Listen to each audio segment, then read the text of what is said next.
Morning. നമ്മൾ കഴിഞ്ഞ ക്ലാസ്സിൽ പഠിച്ചത് എന്തായിരുന്നു? നെർവസ് സിസ്റ്റത്തെക്കുറിച്ചായിരുന്നു അല്ലേ? നെർവസ് സിസ്റ്റത്തിൽ നമ്മൾ പ്രധാനമായിട്ട് രണ്ട് ഭാഗങ്ങൾ കണ്ടു. ഏതൊക്കെയായിരുന്നത്? സെൻട്രൽ നെർവസ് സിസ്റ്റവും പെരിഫറൽ നെർവസ് സിസ്റ്റവും.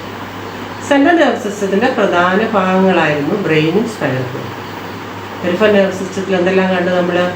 31 പെയർസ് സ്പൈനൽ നെർവ്സും 12 പെയർസ് ക്രേനിയൽ നെർവ്സും കണ്ടു അല്ലേ? നമ്മൾ കഴിഞ്ഞ ക്ലാസ്സിൽ ബ്രെയിനിൻ്റെ സെൻട്രൽ നെർവസ് സിസ്റ്റത്തിൻ്റെ പ്രധാന ഭാഗമായ ബ്രെയിനിനെ കുറിച്ചാണ് നമ്മൾ പഠിച്ചത്. ബ്രെയിനിൻ്റെ സ്ട്രക്ചർ, ബ്രെയിൻ പാർട്സ്, അതിൻ്റെ ഫീച്ചേഴ്സ്, ഫങ്ഷൻസ് എല്ലാം നമ്മൾ കണ്ടു ബ്രെയിനിൻ്റെ. അതുപോലെ ബ്രെയിനിനെ പ്രൊട്ടക്റ്റീവ് മെഷേഴ്സ് നമ്മൾ കണ്ടു. ഏതൊക്കെയായിരുന്നത്? സ്കള്ള്, മെനിഞ്ചസ്, അതുപോലെ ഫ്ലൂയിഡിൻ്റെ കാര്യം പറഞ്ഞല്ലോ. ഏത് ഫ്ലൂയിഡ്? Cerebro spinal fluid. അത് ബ്രെയിനിൻ്റെ പ്രൊട്ടക്റ്റീവ് മെഷേഴ്സ്. ഇനി നമുക്ക് അതുപോലെ തന്നെ ഇമ്പോർട്ടൻ്റ് ആയിട്ട് ഒന്നാണ് സ്പൈനൽ കോഡ്. ബ്രെയിന് സെൻട്രൽ നെർവസ് സിസ്റ്റത്തിൻ്റെ പ്രധാന ഭാഗമാണ് ബ്രെയിനും സ്പൈനൽ കോഡും. സ്പൈനൽ കോഡ് എവിടെയാണ് കാണുന്നത്? Continuation of medulla oblongata. Medulla ഒബ്ലോങ്ങേറ്റയുടെ തുടർച്ചയായിട്ടുള്ള ഭാഗമാണ് ഏത്? Spinal cord. മിഡിൽ ഒബ്ലോങ്ങേറ്റയുടെ തുടർച്ചയായ ഭാഗമാണ് സ്പൈനൽ കോഡ്. സ്പൈനൽ കോഡിനും ബ്രെയിനിനെ പോലെ തന്നെയുള്ള പ്രൊട്ടക്റ്റീവ് മെഷേഴ്സൊക്കെ ഉണ്ട്. സ്പൈനൽ കോഡിനെ പ്രൊട്ടക്റ്റ് ചെയ്യുന്ന ഭാഗമാണ് വെർട്ടിബ്രൽ കോളം. അതാണ് vertebral column, നട്ടൽ.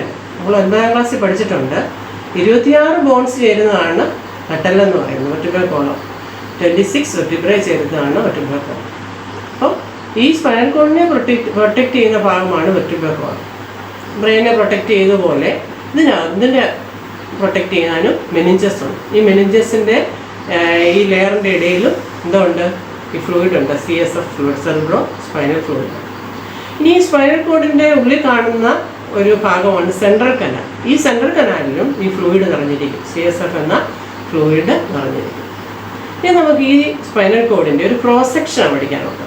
Spinal കോഡിൻ്റെ cross section അത് ടീച്ചർ ഇവിടെ ബോർഡിൽ വരച്ചിട്ടുണ്ട്. സ്പൈനൽ കോഡിൻ്റെ ക്രോസ് സെക്ഷൻ ഇവിടെ നോക്കി. ഈ സ്പൈനൽ കോഡിൻ്റെ നമുക്ക് പറഞ്ഞു സെൻട്രലായിട്ട് കാണുന്ന ഭാഗമാണ് central canal. Central canal central കാണുന്ന ഭാഗമാണ് സെൻട്രൽ കനാൽ. ഈ സ്പൈനൽ കോഡിൻ്റെ സെൻട്രൽ കനാലിൻ്റെ ഈ ഉൾഭാഗത്ത് കാണുന്നതാണ് ഗ്രേ മാറ്റർ. അതുപോലെ തന്നെ ഔട്ട്സൈഡിൽ വൈറ്റ് മാറ്റർ. ഇവിടെ ഒരു വ്യത്യാസമുള്ളത്, ബ്രെയിനിലാണെങ്കിൽ വൈറ്റ് മാറ്റർ ഉള്ളിലും ഗ്രേ മാറ്റർ പുറത്തുമായിരുന്നു. ബ്രെയിനും സ്പൈനൽ കോഡും തമ്മിലുള്ള ഒരു വ്യത്യാസമാണ് ഗ്രേ മാറ്റർ സ്പൈനൽ കോഡിന് ഉള്ളിലും വൈറ്റ് മാറ്റർ പുറത്തും. ബ്രെയിനാണെങ്കിൽ ഉള്ളിൽ വൈറ്റ് മാറ്ററും പുറത്ത് ഗ്രേ മാറ്ററും. പിന്നെ നമ്മളിവിടെ കാണാം സ്പൈനൽ കോഡിൽ നിന്ന് 2 നെർവുകൾ അറേസ് ചെയ്യുന്നതാണ്. മുകളിലും താഴെയുമായിട്ട് 2 നെർവുകൾ.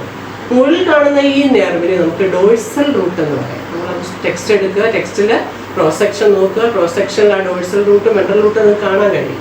ഡോഴ്സൽ റൂട്ട് വെൻട്രൽ റൂട്ടിനെക്കാട്ട് കുറച്ച് വലുതാണ്. ഡോഴ്സൽ റൂട്ടും വെൻട്രൽ റൂട്ടും, ഈ 2 നെർവുകൾ ഇവിടെ കാണാൻ കഴിയും. Dorsal root, ventral root. ഈ 2 നെർവുകളും ജോയിൻ ചെയ്ത് ഒരൊറ്റ നെർവായിട്ട് മാറും. ഇതിനെയാണ് സ്പൈനൽ നെർവ് എന്ന് പറയുന്നത്. അതാണ് dorsal root and ventral root join to form spinal nerve. How spinal nerve formed? Dorsal root and ventral root join to form spinal nerve. നമ്മൾ പഠിച്ചിട്ടുണ്ട് 31 പെയർസ് സ്പൈനൽ നെർവ്സ് ആണ് സ്പൈനൽ കോഡിൽ അറേസ് ചെയ്യുന്നത് നമ്മൾ പറഞ്ഞു. അതുപോലെ ഈ സൈഡിലും ഉണ്ട് ഡോഴ്സൽ റൂട്ടും വെൻട്രൽ റൂട്ടും. ഇനി ഡോഴ്സൽ റൂട്ട് വഴിയാണ് ശരീരത്തിൻ്റെ എല്ലാ ഭാഗത്തു നിന്നും നമ്മൾ പഠിച്ചിട്ടുണ്ട്. നെർവുകൾ നമ്മൾ പഠിച്ചു, sensory nerve, motor nerve, mixed nerve. അപ്പോൾ ശരീരത്തിൻ്റെ എല്ലാ ഭാഗത്തു നിന്നും സെൻസറി ഇമ്പൾസ്, സെൻസ് ഓർഗൻസിന് വരുന്ന ഇമ്പൾസ് ആണ് സെൻസറി ഇമ്പൾസ്. ഈ സെൻസറി ഇമ്പൾസ് ഡോഴ്സൽ റൂട്ട് വഴിയാണ് സ്പൈനൽ കോഡിലേക്ക് പോകുന്നത്. ഇനി തിരിച്ചുള്ള പ്രതികരണം മോട്ടോർ ഇമ്പൾസിനെ വെൻട്രൽ റൂട്ട് വഴി ശരീരത്തിൻ്റെ എല്ലാ ഭാഗത്തും പോകും.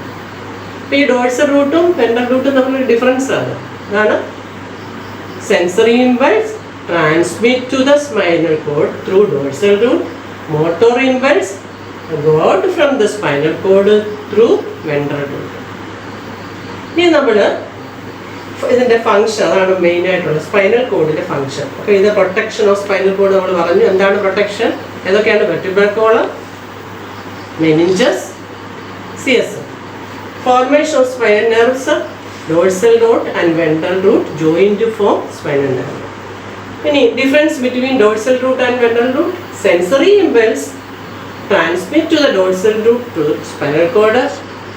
പിന്നെ motor impulse ward from the spinal cord through ventral root. ഈ ഫംഗ്ഷൻ ഓഫ് സ്പൈനൽ കോഡ് എന്തായിരിക്കാം സ്പൈനൽ കോഡിന്റെ ഫംഗ്ഷൻ? ശരീരത്തിന്റെ എല്ലാ ഭാഗത്തു നിന്നും ഇമ്പൾസിനെ സ്പൈനൽ കോഡിലേക്കും, സ്പൈനൽ കോഡ് വഴിയാണ് ബ്രെയിനിലേക്കും, ബ്രെയിനിൽ നിന്നുള്ള ഇമ്പൾസ് ശരീരത്തിന്റെ എല്ലാ ഭാഗത്തേക്കും പോകുന്നത് ഏത് വഴിയാണ്? ഈ സ്പൈനൽ കോഡ് വഴിയാണ്. അപ്പോൾ ശരീരത്തിന്റെ എല്ലാ ഭാഗത്തു നിന്നും ഇമ്പൾസിനെ ബ്രെയിനിലേക്കും, ബ്രെയിനിൽ നിന്നുള്ള ഇമ്പൾസിനെ തിരിച്ച് ശരീരത്തിന്റെ എല്ലാ ഭാഗത്തും കൊണ്ടുപോകുന്നത് ആരാണ്? സ്പൈനൽ കോഡ് വഴിയാണ്. അതാണ് ഫംഗ്ഷൻ ഓഫ് സ്പൈനൽ കോഡ്. ഈ 4 ക്വസ്റ്റ്യനും എഴുതിയെടുക്കണം. ഇതിന്റെ ആൻസർ നോട്ട്ബുക്കിൽ എഴുതണം. ഇനി നമുക്ക് നമ്മുടെ ടെക്സ്റ്റിൽ പേജ് നമ്പർ 16 എടുക്കുക. 16 2 കുട്ടികളുടെ പടമാണ് കാണുന്നത്. എന്താണ് അവർ ചെയ്യുന്നത്? ഒരു കുട്ടി അവരുടെ മുഖത്തേക്ക് എന്തോ പ്രാണി വരുന്നു, മുഖം തിരിക്കുന്നു അല്ലേ?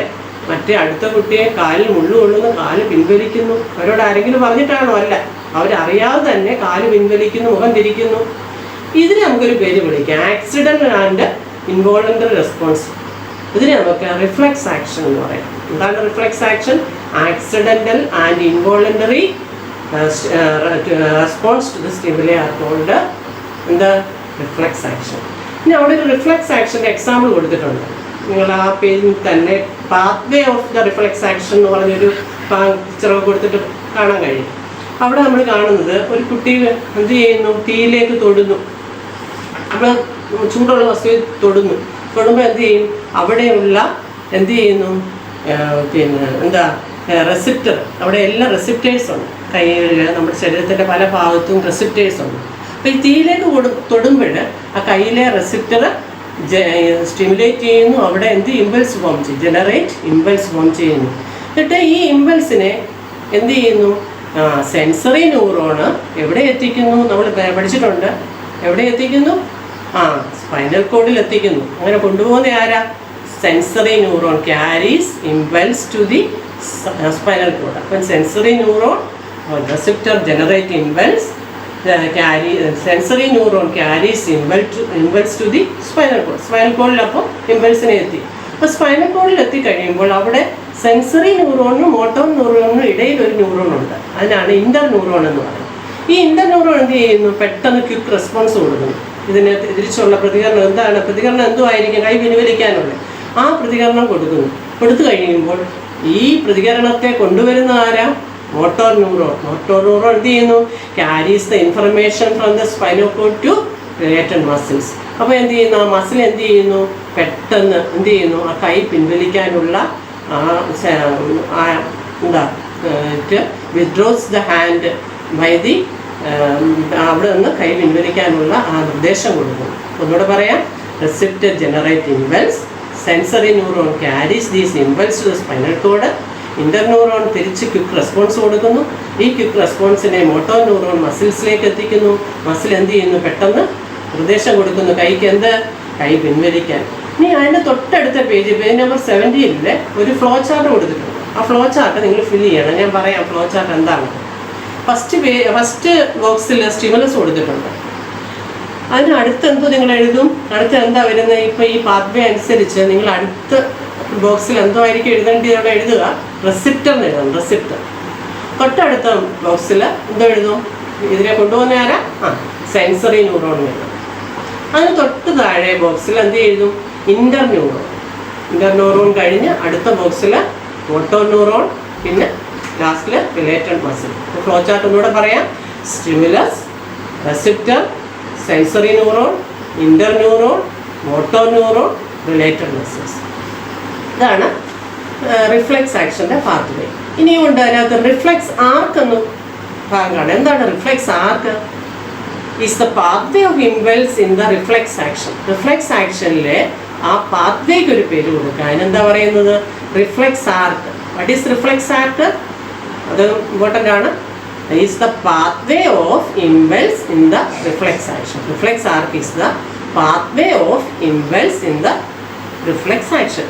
ഇവിടെ നമ്മൾ ഈ പാത്വേയിൽ ആരായിരുന്നു അതിൻ്റെ സെൻറ്റർ? മെയിൻലി സ്പൈനൽ കോഡ് ആയിരുന്നു അതിൻ്റെ സെൻറ്റർ. സ്പൈനൽ കോഡ് ആയിരുന്നു ഈ പാത്വേയുടെ സെൻറ്റർ. അങ്ങനെയുള്ള റിഫ്ലെക്സ് നമുക്കൊരു പേര് പറയാം, സ്പൈനൽ റിഫ്ലെക്സസ്. അപ്പോൾ എല്ലാ റിഫ്ലെക്സും സ്പൈനൽ അല്ല. നമ്മളിപ്പം കണ്ണിലേക്ക് പ്രകാശം അടിച്ച് പെട്ടെന്ന് കണ്ണ് നമ്മൾ അടച്ചു. അപ്പോൾ അത് നമ്മൾ ഒരിക്കലും സ്പൈനൽ റിഫ്ലെക്സ് എന്ന് പറയാൻ ഒക്കത്തില്ല. അതിനെ നമുക്ക് എന്ത് വിളിക്കാം? അവിടെ സെൻറ്റർ ആരാ? ബ്രെയിനാണ്. അതുകൊണ്ട് സെറിബ്രം. അതുകൊണ്ട് നമുക്ക് ആ റിഫ്ലെക്സിനെ സെറിബ്രൽ റിഫ്ലെക്സ് എന്ന് പറയാം. എന്താണ് സെറിബ്രൽ റിഫ്ലെക്സ്? ഒന്നുകൂടെ ഞാനിത് പറയാം. നമ്മൾ പഠിച്ചത് എന്താണ്? സ്പൈനൽ കോഡായിരുന്നു. സ്പൈനൽ കോഡിൻ്റെ protection, formation of spinal nerves, function of the spinal cord, difference between dorsal root and ventral root. പിന്നെ നമ്മൾ pathway of the reflex action നമ്മൾ കണ്ടു. അത് കഴിഞ്ഞ് cerebral reflex, അതുപോലെ തന്നെ നമ്മൾ പിന്നെ മറ്റേ നമ്മുടെ സ്പൈനൽ കോഡിലെ സ്പൈനൽ റിഫ്ലെക്സ് നമ്മൾ കണ്ടു. അപ്പോൾ ഇത്രയും നന്നായിട്ട് പറഞ്ഞതെല്ലാം നന്നായിട്ട് എഴുതി നോട്ട് പ്രിപ്പയർ ചെയ്യുക. Thank you.